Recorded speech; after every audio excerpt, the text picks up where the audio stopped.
Now, where does the number one complaint I get, you think? Communication. They call me. Well, guess what? Yep, we have multiple times. A lot of times, here's the deal. We've been in a lot of cases, we've been working, saved the deal 6 times, but you didn't call them and tell them, and guess what? They don't know, so they tell me that this agent didn't communicate. I should get 1% of commission back. I mean, that probably happens, I don't know, 4 times a year. Right? I read online, I can get 1% of commission back. Whatever it is, right? Because you aren't doing your job.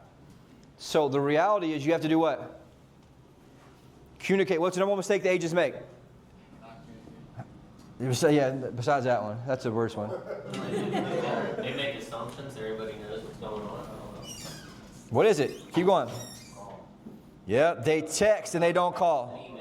You have to call. Why? You have to call, not text. Now, what does a true professional do? Call, then not text. Hey, Ryan, just recap a conversation, right? What it is, so I can remind them what it is. It's important. Anybody ever got a text message like, man, F this, what is this, right? Whatever it is. And then you find out that wasn't really the tone of the text. Text message can be misread really easily. But you don't know what their emotion is when you're texting them. Make sense? This happens all the time with sellers. You get a mean text from the seller, Jeremy, what do? Calm down and then I call them. You pick up the phone. Why? Because there's no way you're going to get this handled over text. If they don't answer, instead of sending them a long text message back, say, hey, I got your message, please call me back as soon as possible. Don't give in to them. Don't play that game, you know. That's what does it for a lot of people. And what if they're like, well, text is better for me? What do you say? We have time for a phone call. Yo, hey, no problem. We're buying a $400,000 house. That's where the phone call is. You agree? Super simple, right? If we're buying a Best Buy TV, we could probably do a text message. But we're not. We're doing a $400,000 house, which means we need to have a conversation. Okay? And I'm going to go back and through, hey, Ryan, just make sure we're on the same page. Understand that text message came a little bit across a little different. Just want to see where you're feeling right now. Right? Tell me more about that. Whatever it is. You got to have the energy of getting to the closing table, right? So that's a key part there. You want to make sure you have that part. Call versus text. Number 2, it's important. I got to manage space. It's important. What does that mean? Space is the killer of all deals. What does that mean? Like dead space, you don't say anything. The empty space where they don't know what's happening behind the scenes, they don't know what's going to happen next, is when everything goes sideways. If the buyer or the seller does not know what's happening next, guess what? They get nervous. They think the plane's crashing, and that's when the stories come in like crazy. That's when the delusion comes in. That's when the craziness comes in, is if they're not understanding. So how do I do that? Pre-frame. Hey, let me tell you, Maddie, here's what's going on. The lender right now, Randy's looking for some more documents. Next is going to be an underwriting. We already got the home inspection taken care of. Right now, the title company's working on the title. We should be good to go. I'll update you next week, whatever it is. Yeah, I'll say you might have a week or 2 from me where you don't hear much from me. No news is good news. That's totally fine. I will still call you anyways just to see. Yep, and that's when and that's what I tell the sellers, hey, if you hear from me, we got a problem. Right? But the good news is it's going to happen next. I'll call you next Tuesday, whatever it is. Now, if the buyer says, hey, we're waiting on you right now to get the documents to Randy. Make sense? Whatever it is, you got it. This is the pilot. So right now, at this point, you know you're already in turbulence. They're in turbulence. They think the plane's crashing. So I have to do what? Manage space. So what does that mean? Update my clients weekly, no matter what, no matter what, no matter what. Right? Clients don't get updated weekly. What happens?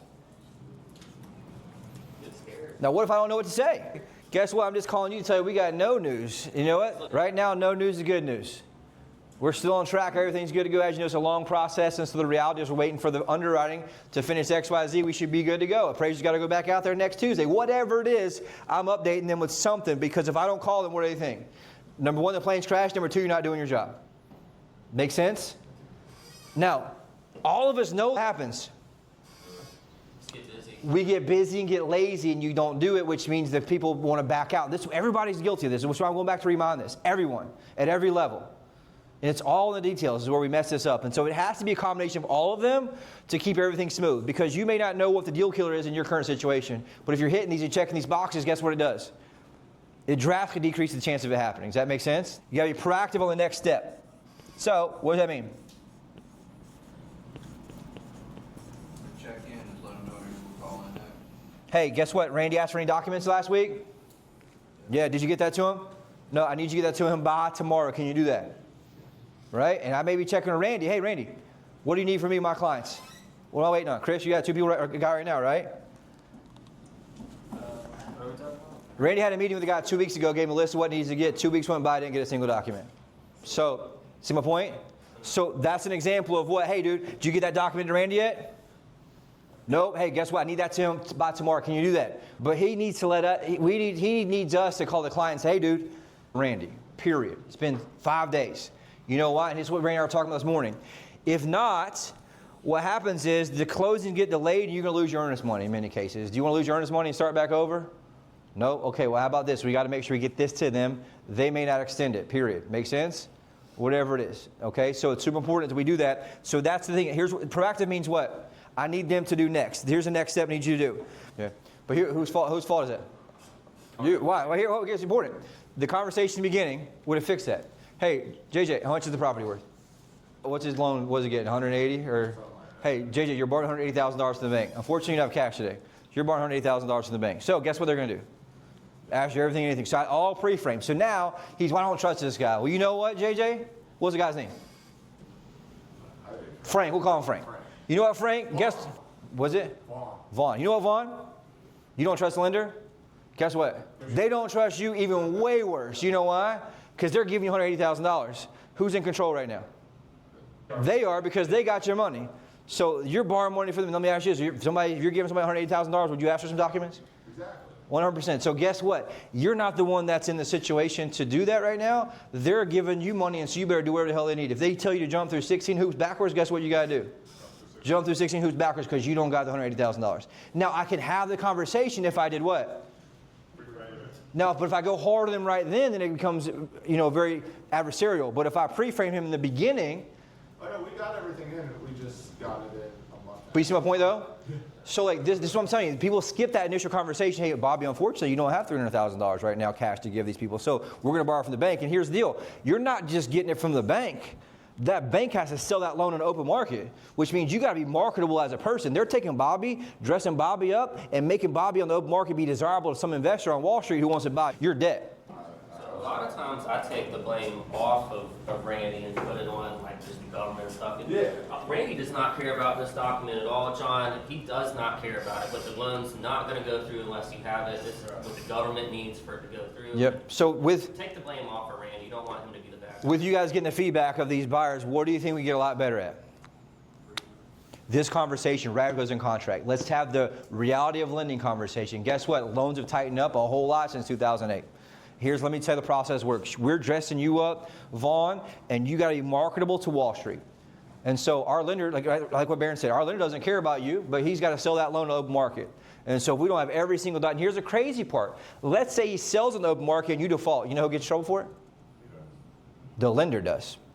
They take his license and potentially the FBI come in and take him to jail if every single thing is not there, which is true. Makes sense? Which is true. And all that comes from the Dodd-Frank Act, right, which is in place afterwards, which makes them verify this stuff. And so, but if here, they're in power until you remind them what? You don't got $300,000 in your bank. Hey, let me ask you this, Vaughn. You got $300,000 in the account right now you want to transfer to me? Okay, then how about you shut up and you do what we need you to do, okay? Sound good? Right? And I see that in a nice way, but a very direct and, yeah. Okay. But looking back, is JJ too nice to him sometimes? Oh yeah, he and I also had our battles. He had a hard time understanding they had to submit earnest money. The guy just is living in la la land. It's crazy. But I want to get down a rabbit hole, but you get my point, right? Yeah. All right. Yeah, that's fine. What do you think the number one other complaint I get is? From the clients to agents and why deals blow up. They're not getting back to me. Right? That's the other piece. You got to be responsible. So why? If I'm in turbulence and the plane is vibrating like crazy and the engine's, making some crazy noises and the pilot's silent for 15 minutes, is that good or bad experience for me? Bad experience. The faster that the pilot gets on the intercom and says, hey, we're in turbulence, no big deal, this is fun up here, we're having a good time. Right? I've had a few other guys, hey, we're having a good time up here. Not too big, right? This is pretty normal. We'll be through in 15 minutes. If they call you, you got to call them back ASAP, right? Same day minimum, typically within the hour. Why is that? Because if you wait 8 hours, guess who they called? 6 different friends used to sell real estate who couldn't make it, right? Their cousin who sold one house 3 years ago, and their cousin's like, you don't use that idiot agent, use my agent, right? And all of a sudden, now they hate you and they hate the lender and they hate the situation. So you have to understand speed of response here matters in terms of me getting back to the lender. Does that make sense? This is true, right? And then obviously I'm constantly doing what? Reframe. What does that mean? every step of the process, remind them of what's happening and what's going to happen next. If you think you're saying enough, you're not saying it near enough. You got to say the same thing over and over and over and over and over. Why? My words and certainty have to overcome their fear. Which one's a stronger emotion? Fear, consistently. So I have to overcome their fear, whatever it is. And so I'm constantly doing what? Made a great decision. Right? And I got to go back to whatever their pain is. You're going to be with your kids and grandkids in Florida soon. You're going to be down here with a second home soon for your family to come visit. Whatever it is. Cal, same thing on the investment side. Hey, you're going to be out this property, get some equity and cash, whatever it is. I'm reassuring them, because what are they doing the whole time behind our back too? They're talking to other people, talking to more investors who want to buy this stuff, right? So it's important that I'm reframing this. I need to keep them in my ecosystem. Does that make sense? And I'm reframing to what?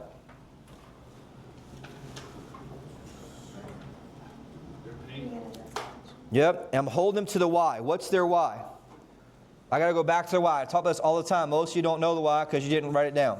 And so you're scared to go hard on them because you don't want to upset them, but you can't even remember why they're buying or selling in the first place, at least at a deep level, right?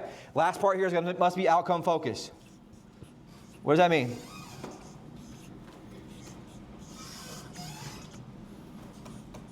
Outcome focused, what does that mean?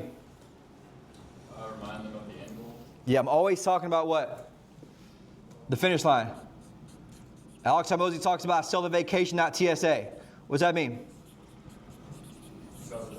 I'm selling Hawaii, not you have to sit in line for 2 hours, right, and wait at the gate and then have a 3-hour connection before you get to the next flight, right? I'm selling them, here's what it's going to be like when you're in Maui.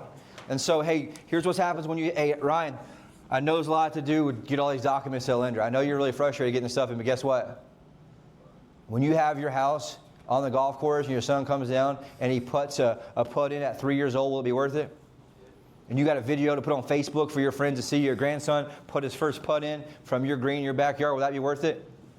So would you say that you getting 3 or 4 documents to this lender is probably worth it? Right, I'm going back selling what? The dream, the vacation. But you got to remember what that is and what they really liked at the house and why they're buying the second home, whatever it is. Hey, tax advantages, whatever their why is, you got to constantly go back. And I got to ask the question. Does that make sense? Like when you're in timeshare, you do a lot of trial closes, right? Why?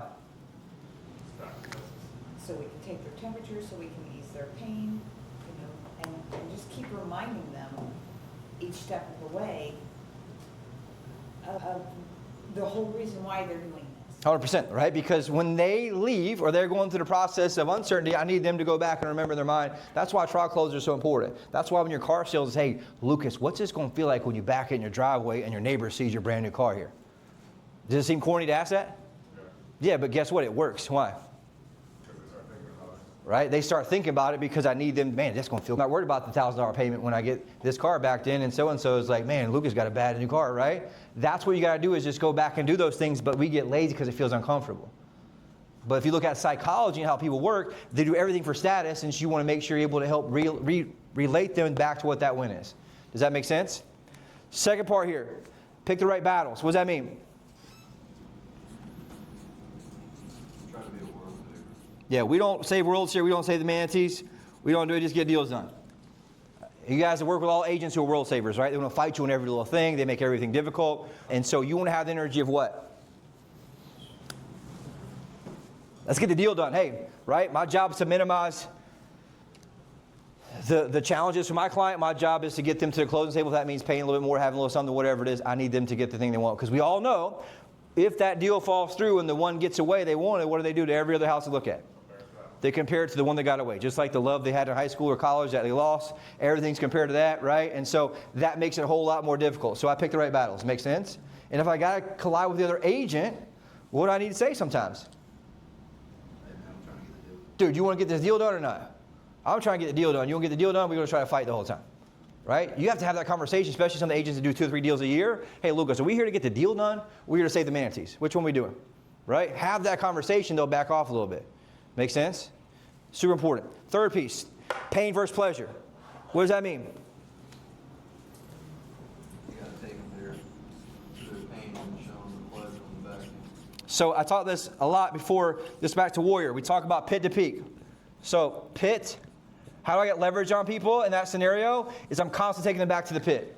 Right, when we first met, you're living in a, I forget, we had a client before, like, hey, you guys are living in a condo with a mother-in-law. We want to get you back to, owning your own property, new baby on the way, whatever it is. So, do you want to be stuck right now with a mother-in-law on a property? No. Absolutely not. What would that be like with a newborn and a mother-in-law? That's called hell, right?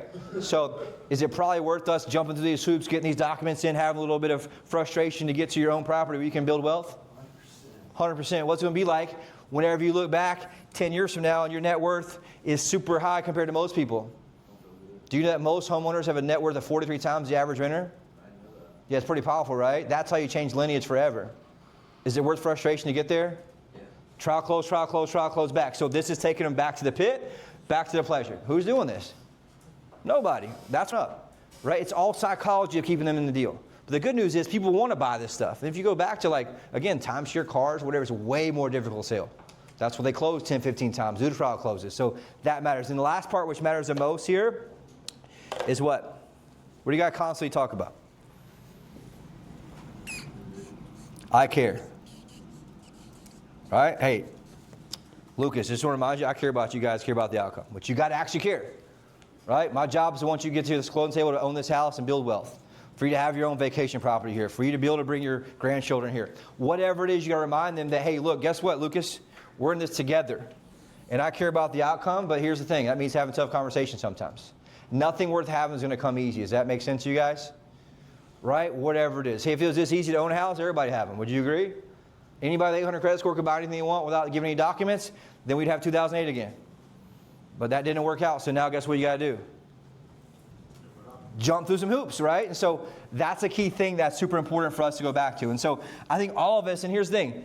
Have I taught this before? Yep. Do even the veterans figure it out? Yes. Why? Because we get in the groove and get to the normalcy and we just skip steps and all this stuff is biting you somewhere. But I guarantee you, if I was going to do this earlier, I was going to call every deal out one by one that fell through last week. And I guarantee we found out where the hole was and fix it. But I wanted to keep it kind of positive and going forward of look, dude, when you're losing 7 in 1 week, there's a problem there. And so that's typically what you want to minimize all the rebuilding and just do it right the first time. But what we do is we'll cut corners and save ourselves 10 minutes or one conversation, and then the deal falls through. What do you got to do now? Just got to go back to the bottom of the mountain. You got to go back up, show them 10 more houses, and start this whole process over. And the universe or God will teach you a lesson until you actually do what you're supposed to do. Does that make sense? But at every level, we drop the ball in this. And here, most of this stuff here, true for the listing side, guess what? This is true during what, Scott? The listing. Why it's listed. This is the process, right? I'm doing the same thing while it's listed. This could be the listing blow-up matrix, really. Why do listings want to cancel, not want to go with you? Why are they angry about you? Why do they want to cancel the agreement? All here. And so this is very, very important for us to go back and look at. Well, also, when you have a listing under contract, you can be pre-framing the buyer's agent too, especially if they're not a very experienced buyer's agent. 100%, right? Yep, and you got to be good at working the buyer's agent too, right? If I'm coming across as egocentric to a newer buyer's agent, we're going to battle out. Hey, just come as help. Let me help you, dude. Right? Let me help you. Let's get to. You want to close this thing or not? Okay, let's close it. Let me help you. You help me. Does that sound good? Boom. I've had some of the best relationships with agents I've built over the years by just having that energy of hey, look, I know we're going at it, but let's just get this thing done. We're here to win for our clients, and each of us. Guess what? You can have a win-win relationship. Make sense? So that's super important. And I'm gonna have Randy come up in a second about that to kind of fill those gaps in. Questions about this? No?